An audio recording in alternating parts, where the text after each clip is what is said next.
Saudações, buscadores! Aqui é o Thiago Sanz, esse é mais um Estudando, o vlog onde a gente analisa juntos os episódios que foram ao ar no YouTube. Vamos falar hoje do episódio 67, Como Nascem as Realidades Paralelas, parte 1. Se você não viu, o link está aqui no card na descrição, confere lá e volta para cá, porque é uma sessão espinhosa, difícil, né? Precisamos estar muito afiado para entender, tá certo? E vamos com calma, por partes. Vamos do básico. IRL, quem são os IRL? Os IRL apareceram aqui no projeto já em algumas ocasiões. No episódio 3, os IRL apareceram, a Nicole, né? Então, o 3 com a Natália, a Nicole com o Ney, né? E na primeira vez que eles apareceram, eles não fizeram a menor questão de dizer que a raça deles chama IRL. Eles só se preocuparam em dizer somos humanos do futuro. Eles preferem ser chamados, inclusive, de humanos. Eles não fazem essa distinção. E por que existe essa proximidade? Porque os IRL são humanos de sétima raça. Nós somos humanos de quinta raça. Tá certo? Ah, Thiago, então se eles são humanos do futuro, vocês serão, então, nós também seremos humanos como eles. Não exatamente, nós teremos a escolha de sermos algo próximo do que eles são, né? É assim que funciona. Nós vamos escolhendo os caminhos. Eles escolheram um caminho onde eles foram mais híbridos com pleiadianos e arcturianos, né? E então assista o episódio 3 para entender um pouco mais sobre os IRL, porque vai agregar bastante, tá certo? E eles não são exatamente azuis, eles têm outras cores também. O azul é muito por conta da cor da energia deles. Então, como eles são mais translúcidos, porque eles não estão tão na fisicalidade como a gente sempre tem a impressão de vê-los azuis, assim como os arcturianos. Mas não são exatamente azuis. Os próprios IRL, os mais azulados, né, eles são, na verdade, acinzentados, né? Então é isso, né? E esse lance da quinta raça, da sétima raça, vocês vão encontrar mais informações disso na teosofia, tá certo? Estou só fazendo um parênteses aqui para que a gente entenda a diferença nossa com os IRL, tá certo? Os Greys também são de sétima raça, só para deixar aqui para aqueles que não consideram os Greys tão evoluídos, tá certo? Então, vamos agora para a primeira parte, a mais importante, né, que levou à compreensão de como nascem as realidades, né? Isso se deu devido ao nosso acesso ao passado. Como foi isso? Michel percebeu que a comunicação já tinha acontecido. Ele teve um déjà vu. Ele falou assim, nossa, isso já aconteceu antes, eu já tive essa conversa. Ele se ligou. Muitas das sessões do projeto, elas acontecem assim. A gente vai trazer algo, uma informação que foi nos passada no astral, ou num período da sua atividade normal do dia a dia que você não percebeu em que foi passado, tá?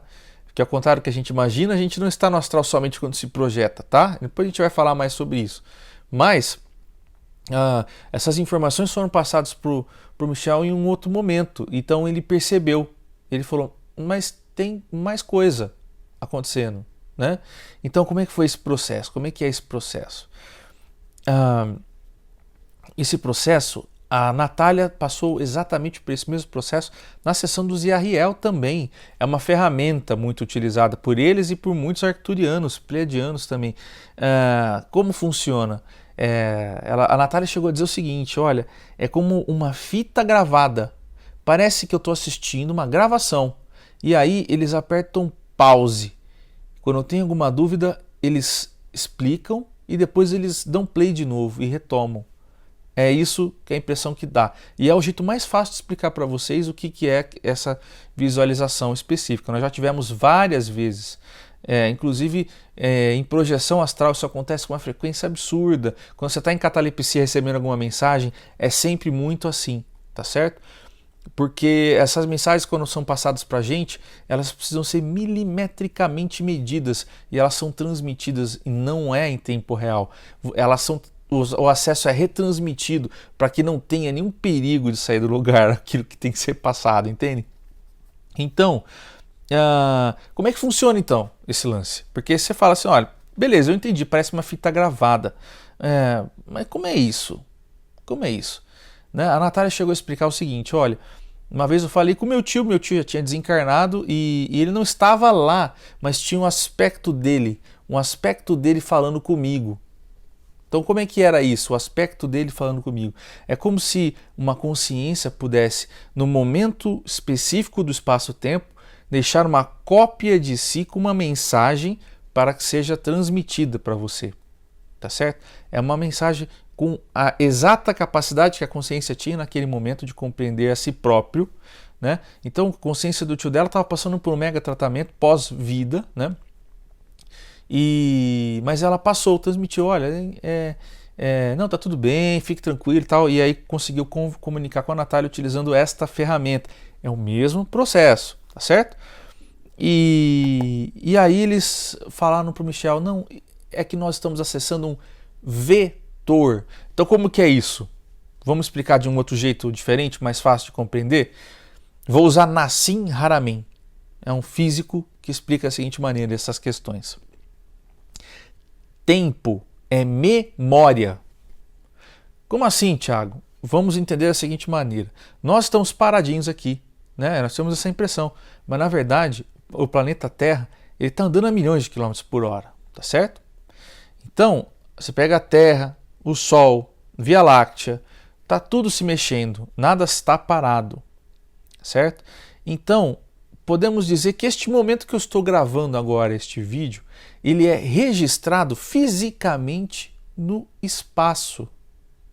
Por isso que se fala espaço-tempo, porque ele está registrado na memória do planeta, vamos chamar assim.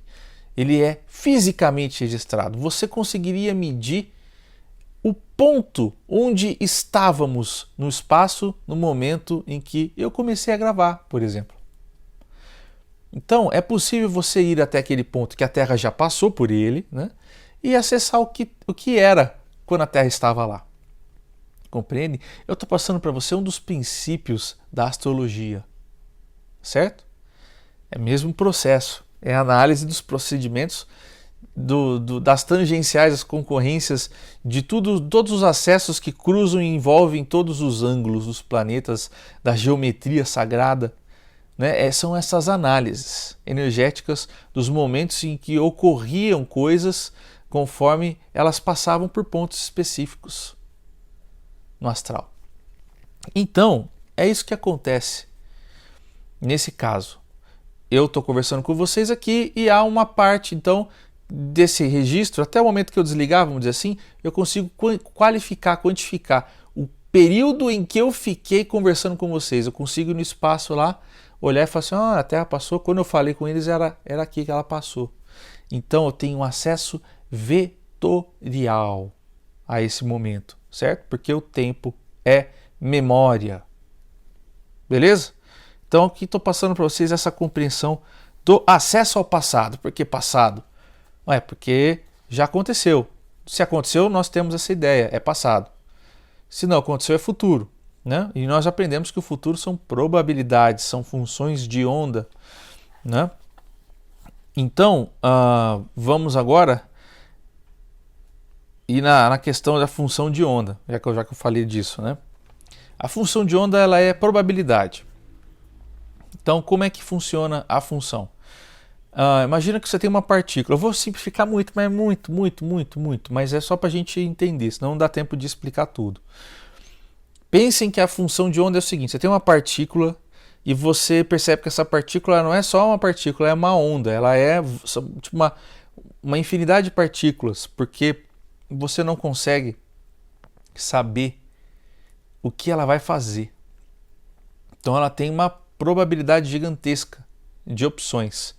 Você não consegue saber o que ela vai se tornar até ela virar. Quando ela se torna, né, o que o elétron vai fazer? Quando ele se modifica, aí entra em colapso, né, de função de onda. Ele se torna, você não pode mais retomar ao que ele foi. Ele já escolheu. Né? E então a função de onda ela se refere ao conjunto de possibilidades existentes para aquela partícula. Então, quando a gente analisa aqui o nosso caso, é muito semelhante. Por quê? porque essa visão, embora seja muito simplista do conceito teórico da função de onda, ela pode chegar um dia a comportar como funciona a nossa vida e a vida do nosso planeta. O que é a função de onda, em outras palavras? É o livre-arbítrio. Entenderam? A função de onda é o livre-arbítrio. A função de onda é a programação. Tá certo? Então, os cientistas estão entendendo de uma maneira muito racional e lógica o que é o livre-arbítrio de uma partícula. Eles só não perceberam isso ainda. Tá certo? Então a partícula, eles sabem todas as possibilidades que ela pode tomar, mas eles não entendem qual é a possibilidade que ela vai escolher.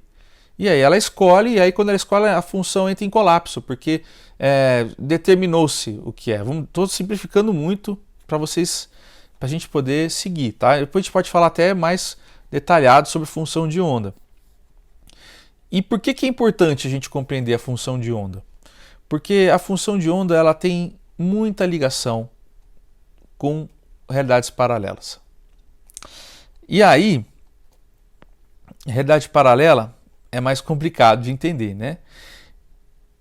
Bom, partindo do ponto lá do acesso ao passado, é isso. Alguns acessos que a gente tem, nós não podemos acessar com o nosso corpo físico.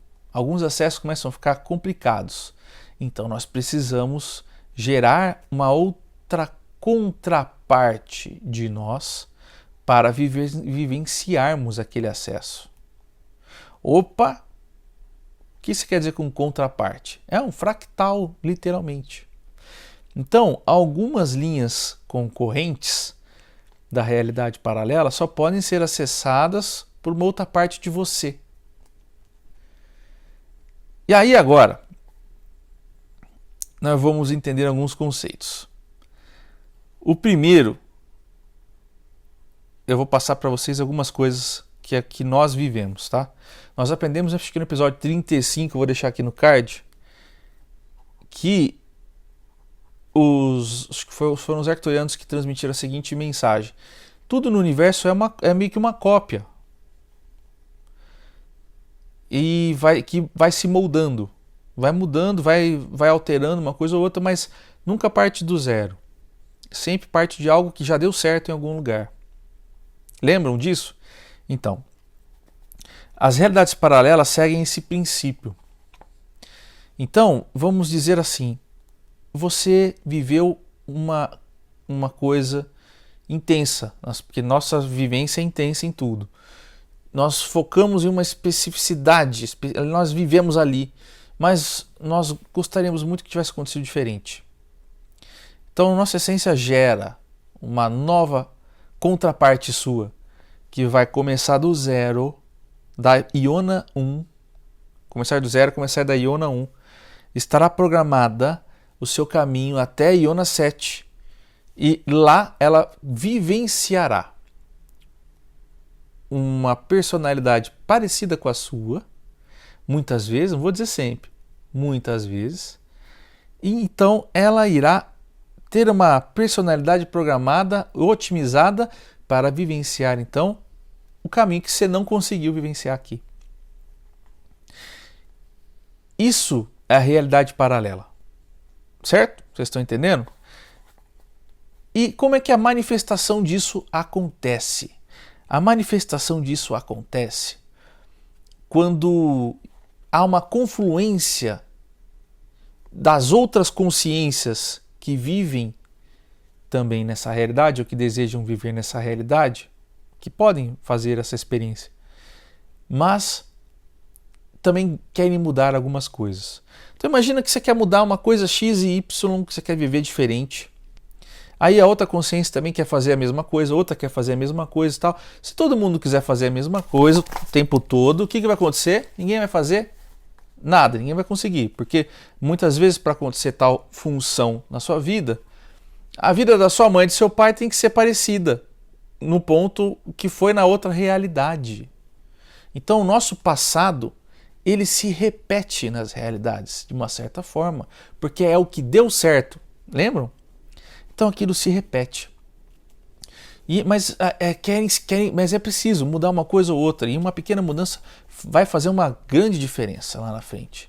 Então eles querem fazer uma coisa ou outra diferente, sentir diferente.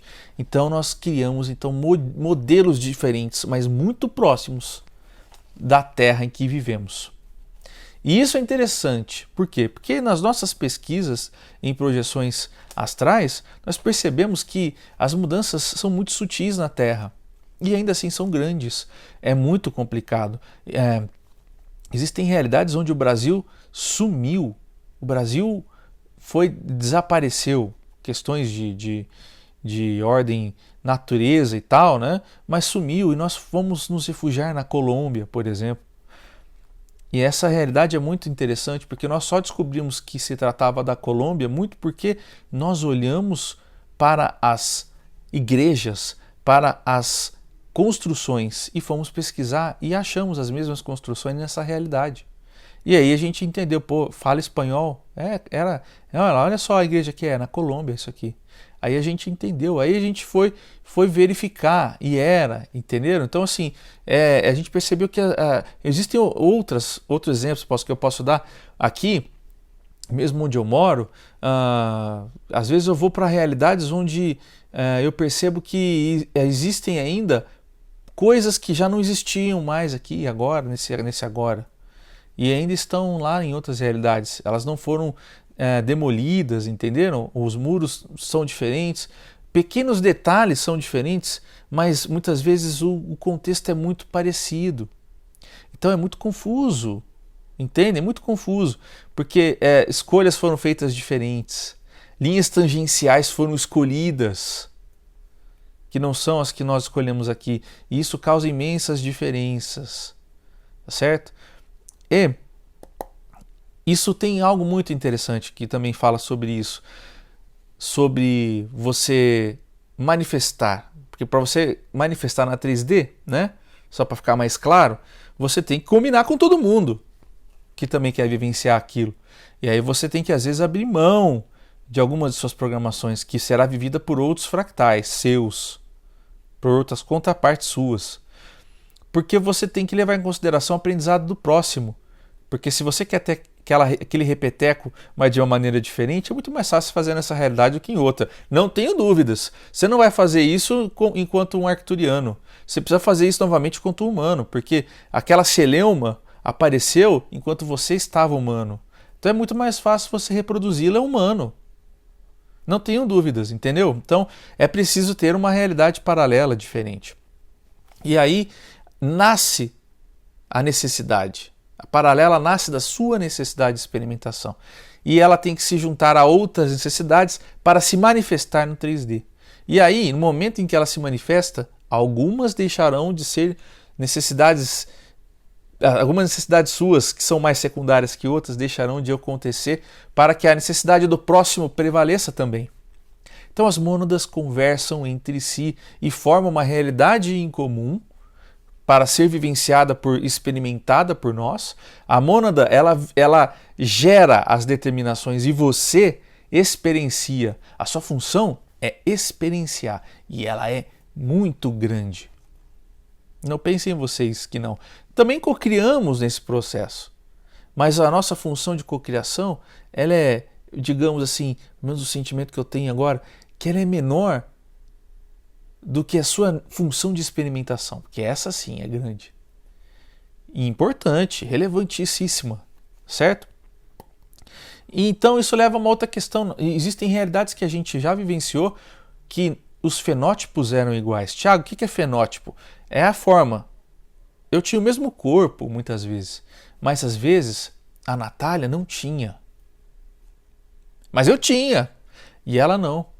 E aí a gente entende que por ela não ter aquele mesmo corpo, ela vivia uma programação distinta.